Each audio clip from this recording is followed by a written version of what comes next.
तो अगर बेल्जियम की बात करें तो बेल्जियम ने जो रास्ता अपनाया था वो श्रीलंका से बहुत ही ज़्यादा अलग अपनाया था, और जिसकी वजह से बेल्जियम की जो सरकार थी वो बहुत ही अच्छे ढंग से काम कर रही थी, और वहाँ की जो जनता थी बहुत ही खुशहाल थी, ठीक है ना। और इस चीज़ की कल्पना नहीं की गई थी कि बेल्जियम की सरकार ने इस प्रकार का रास्ता अपना सकता है, ठीक है। लेकिन बेल्जियम की सरकार ने उस चीज़ का रास्ता अपनाया। तो चलिए बात करते हैं। तो लिखा है कि बेल्जियम के नेताओं ने श्रीलंका से अलग रास्ता अपनाया था, अलग रास्ता अपनाने का फैसला किया था। इन्होंने क्या किया था, विविधताओं को स्वीकार किया था। किसको? विविधता। विविधता का मतलब होता है वैरायटी, आप बोल सकते हो, विभिन्नता बोल सकते हो, कि यानी कि जो वहाँ पे रहने वाले जो लोग हैं, जिनकी संख्या 59% थी, डचों की संख्या और जो फ्रेंचों की संख्या थी 40%, ठीक है। तो इनको इन्होंने स्वीकार किया था कि यानी कि जो भी ये फैसला लेंगे वो दोनों की सहमति से लेंगे। इस वजह से इसको बोला जाता है कि विविधताओं को स्वीकार किया। देखिए श्रीलंका में क्या हुआ था कि 74% जो सिंगली लोग थे, तो इन्होंने ये सोचा कि जो यहाँ पे सरकार बनेगी वो किसकी बनेगी, सिंगलियों की बनेगी। लेकिन इसके अलग अगर बात करें तो बेल्जियम ने क्या किया था, यहाँ पे सरकार डचों की संख्या नहीं बनाई बल्कि इन दोनों को मिलाकर बनाई थी। आई बात समझ में? आगे अगर बात करें तो 1970 से लेकर 1993 के बीच इन्होंने संविधान में 4 प्रकार के संशोधन किए, जिसकी वजह से किसी भी व्यक्ति को बेगानापन का एहसास ना हो और सब मिलकर रहें। यानी कि इन्होंने अपने संविधान में 4 टाइप्स के संशोधन किए, जिसकी वजह से इन्होंने जो सरकार का पूरा तौर तरीका था उसको सारा चेंज कर दिया गया। जो पहले आपस में मतभेद की स्थिति पैदा हो गई थी वो इस संशोधन के द्वारा दूर हो गई।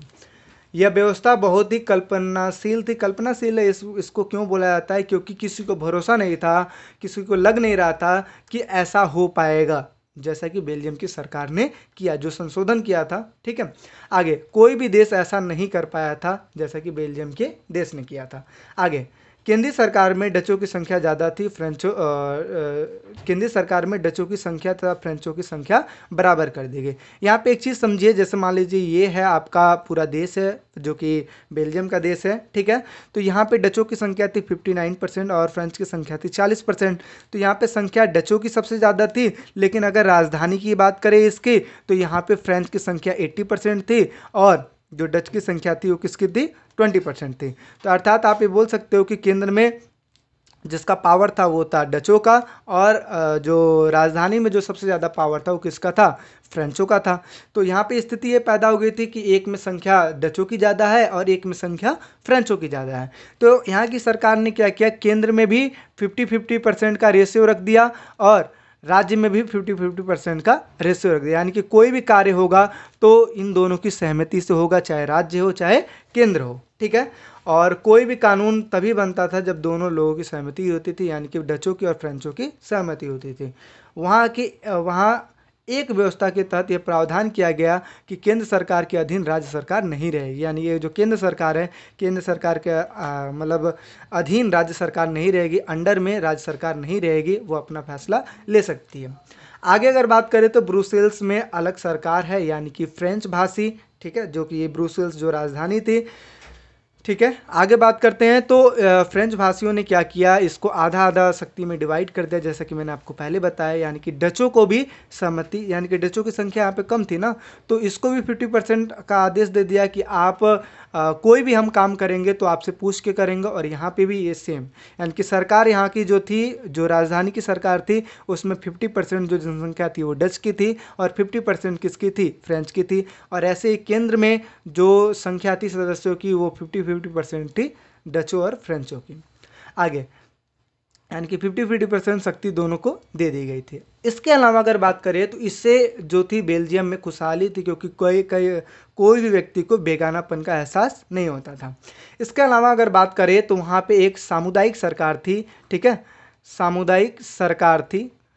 सामुदायिक सरकार होने का नतीजा ये निकला कि संस्कृत, शिक्षा और भाषा जैसे मामलों पर जो फैसला लेते थे वो कौन लेती थी? सामुदायिक सरकार लिया करते थे। आई बात समझ में?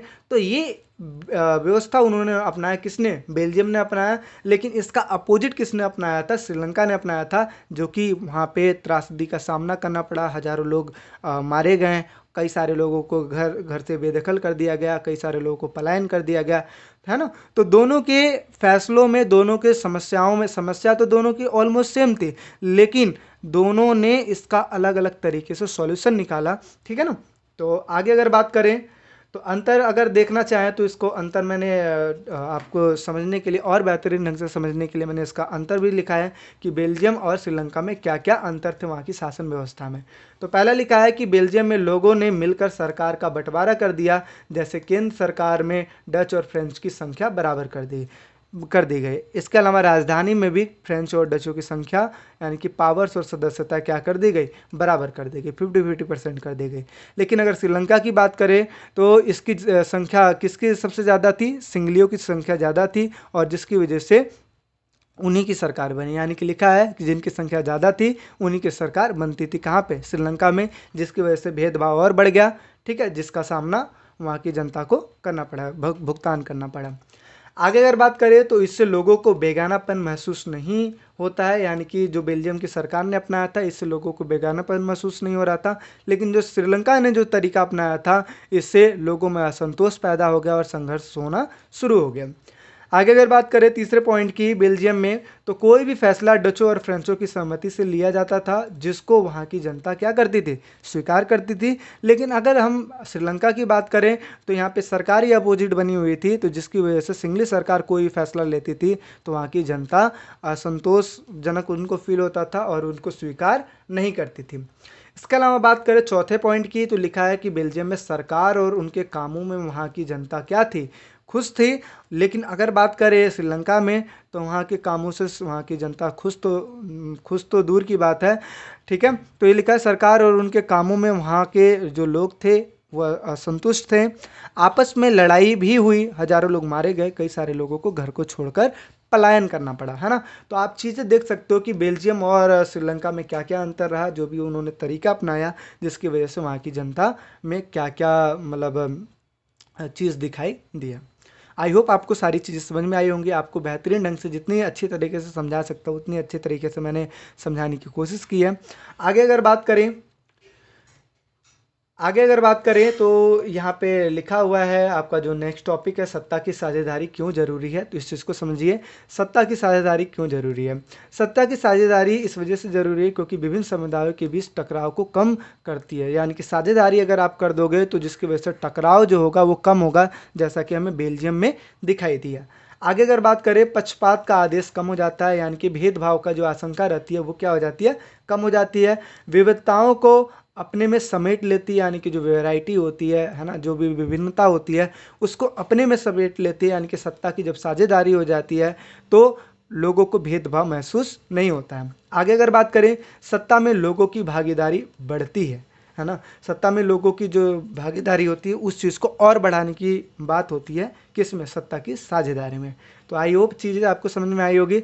अब एक एक पॉइंट बात कर लेते हैं पक्ष में और विपक्ष में। तो देखिए क्या है कि अगर आप 50-50% अगर आप कर देते हैं तो यहाँ पे दिक्कत का सामने ये भी करना पड़ सकता है कि हो सकता है कि जो सरकार है दोनों की अलग अलग हो जाए, आपस में भिड़ जाए, है ना, और कोई फैसला ना ले पाए, क्योंकि 50-50 रेशियो जो है अच्छा भी माना जाता है और ख़तरनाक भी माना जाता है ना।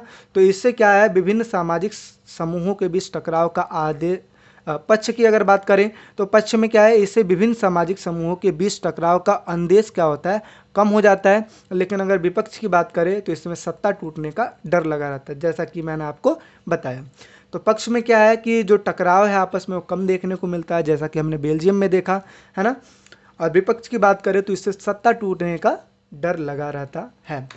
आगे अगर बात करें तो सत्ता की साझेदारी के जो रूप हैं इसमें क्या है कि राजनीतिक सत्ता का बंटवारा नहीं किया जा सकता। यानी कि लोग जो हैं, सब लोग ये मानते थे कि जो राजनीतिक सत्ता है उसका बंटवारा नहीं किया जा सकता है ना। लेकिन इस चीज़ को करके दिखाया किसने, इस चीज़ को बेल्जियम ने करके दिखाया। यानी कि इसी धारणा के विरुद्ध सत्ता की साझेदारी का विचार सामने आता है जो कि बेल्जियम ने करके दिखाया। आगे अगर बात करें तो सत्ता यानी कि जो शासन होती है वो दो टाइप से चलती है। एक राजतंत्र के हिसाब से चलती थी, जैसा कि हमने पहले देखा था, राजा महाराजा काम करते थे, रहते थे, अपने समाज को चलाया करते थे, अपने, है ना, जितने भी लोग थे उनको चलाया करते थे। और आज के टाइम पे हम ज़्यादातर देखते हैं लोकतंत्र देखते हैं, यानी कि लोगों का शासन। राजतंत्र यानी कि राजाओं का शासन राजा के हिसाब से चलेगा, और लोकतंत्र का मतलब होता है लोगों का शासन, यहाँ पे जो जनता राज करती है। ठीक है, आगे अगर बात करें तो राजतंत्र में जैसे शक्ति का जो स्रोत होता है, यानी कि पावर लेने की शक्ति किसके पास होती है? राजा के पास होती है, कोई भी डिसीजन लेने की शक्ति। लेकिन अगर लोकतंत्र में बात करें तो शक्ति का जो स्रोत होता है वो कौन होता है? लोग होते हैं। इसके अलावा राजतंत्र में अगर बात करें तो फैसला लेने की शक्ति किसके पास होती है? राजा के पास होती है। लेकिन लोकतंत्र में अगर बात करें तो फैसला लेने की शक्ति सिर्फ उनके पास है जो जनता द्वारा चुने गए हैं। यानी कि आप देखते हो जनता के द्वारा अगर कोई व्यक्ति चुना जाता है सरकार के पद पे तो फैसला कौन लेता है? वही लेता है। जैसे कि प्रेजेंट टाइम में अगर भारत की बात करें तो श्री नरेंद्र मोदी जी जो फैसला लेते हैं ना, अपने देश के लिए फैसला लेते हैं, तो किसने चुना है इनको? जनता ने ही तो चुना है। तो ये है ना कि यहाँ पे लोकतंत्र में जो फैसला लेने की शक्ति उन्हीं के पास होती है जो लोग चुन के भेजते हैं। अगर आगे बात करें राजतंत्र में तो सभी को समान अधिकार का अभाव, यानी कि यहाँ पे आप देखते हो राजा ही डिसीजन ले सकता है, तो जनता का वैल्यू क्या है? जनता तो अपना रहेगी, है ना, तो उसका शोषण तो हो सकता है। तो यहाँ पे समान अधिकार नहीं मिला है राजतंत्र की अगर बात करें। तो इसी के विरुद्ध क्या चीज़ लाया गया? लोकतंत्र, यानी कि यहाँ पे जो लोग हैं लोगों को समान अवसर दिया जाता है। तो आई होप चीज़ें समझ में आई होंगी कि राजतंत्र और लोकतंत्र में। ठीक है, आगे अगर बात करें तो लोकतंत्र में सत्ता की साझेदारी। लोकतंत्र में सत्ता की साझेदारी का मतलब क्या होता है?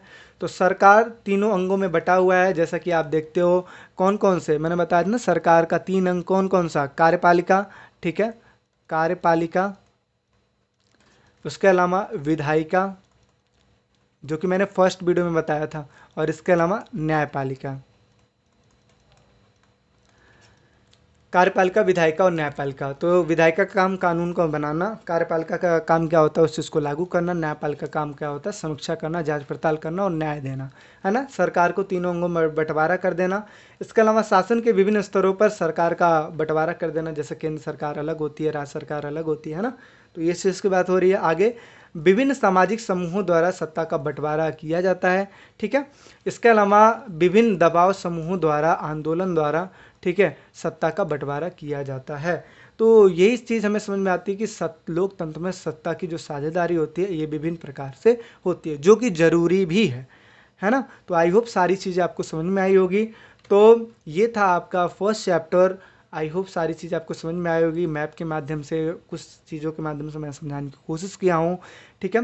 अगर आपको वीडियो अच्छी लगती है तो लाइक कीजिए, शेयर कीजिए, सब्सक्राइब कीजिए और ऐसे ही सपोर्ट कीजिए, क्योंकि आपके ना आपके लिए हम काम कर रहे हैं, तो आप हमारे लिए भी थोड़ी सी चीज़ कीजिए कि इस वीडियो को लाइक कीजिए, शेयर कीजिए और लाइक कीजिए, शेयर कीजिए, सब्सक्राइब कीजिए, ठीक है। और ज़्यादा से ज़्यादा बच्चों में इस चीज़ को शेयर कीजिए ताकि वो भी इस चीज़ का लाभ उठा सके, अच्छे से पढ़ सकें, ठीक है ना। क्योंकि यहाँ पे जितनी भी चीज़ें आपको प्रोवाइड की जाती है फ्री ऑफ कॉस्ट प्रोवाइड की जाती है, और जितनी भी बेहतर ढंग से है ना समझाने की कोशिश की जाती है, वो सारा चीज़ इस वीडियो में मैंने दिखाने की कोशिश किया हूँ, ठीक है।